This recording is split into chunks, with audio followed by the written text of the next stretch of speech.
જન્માષ્ટમીને લઈને દેશભરમાંથી સુરતમાં ધાર્મિક કાપડની ડિમાન્ડ વધી છે।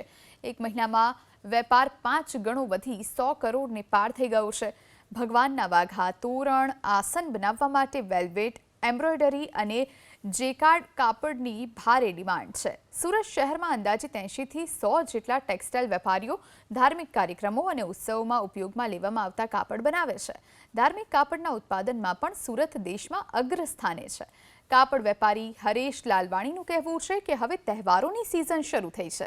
જન્માષ્ટમી, ગણેશોત્સવ, નવરાત્રિના તહેવાર આવશે, જેને લઈને ધાર્મિક કપડાઓની ડિમાન્ડમાં વધારો થયો છે।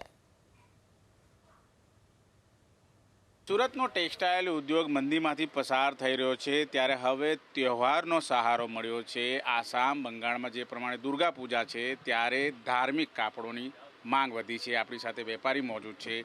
શું કહેશો કે આ પ્રકારનો વેપાર મળી રહ્યો છે, કઈ રીતની માંગ છે?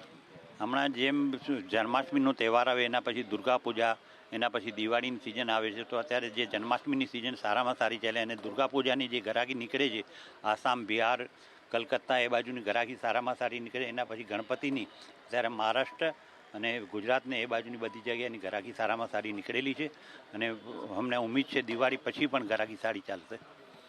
કઈ રીતે મંદીનો માહોલ છે ટેક્સટાઇલ ઉદ્યોગમાં અને કઈ રીતે સહારો જે તહેવારો છે એમને મળી રહ્યો છે? મંદી તો જનરલ હમણાં છે જ, પણ એના પછી જે અત્યારે જે તહેવારો છે અપ ટુ દિવાળી સુધી, એમાં અત્યારે ધીરે ધીરે ગ્રાહકી સારી છે ને અમારે જે ભગવાનના વસ્ત્રની ગ્રાહકી છે એમાં પણ પહેલાં કરતાં ઘણો સારી ગ્રાહકી નીકળેલી છે। તો બિલકુલ જોઈ શકાય છે સુરત શહેરની અંદર જે પ્રમાણે અત્યારે હાલ મોટી સંખ્યામાં છે એ આસામ, બંગાળ અને ત્યાંથી લોકો આવતા હોય છે, ત્યારે તેને લઈને અત્યારે ગ્રાહકી છે એ વધી છે। ત્યારે ગ્રાહકો અલગ અલગ કલકત્તા છે, બંગાળ છે, આસામ છે, ત્યાંથી આવી રહ્યા છે। ઓર્ડર આપવા માટે આવનાર જે વેપારી છે એમની સાથે વાતચીત કરીશું।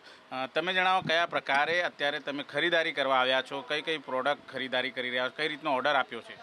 हम तो जैसे मतलब धार्मिक का उसके कपड़े के लिए भगवान वस्त्र का जो हमारा बिजनेस है उसमें जैसे वेलवेट है, एक वर्क है, तो ये कपड़ा खरीदने के लिए सूरत में आए।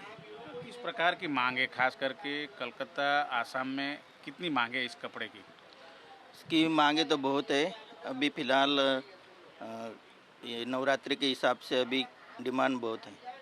બિલકુલ જોઈ શકાય છે કાપડ વેપારીઓને સહારો મળ્યો છે તહેવારનો, ત્યારે મંદીમાંથી પસાર થઈ રહેલા કાપડ ઉદ્યોગને ગાડી પાટા પર ચડી છે એ ધાર્મિક તહેવારોના કારણે।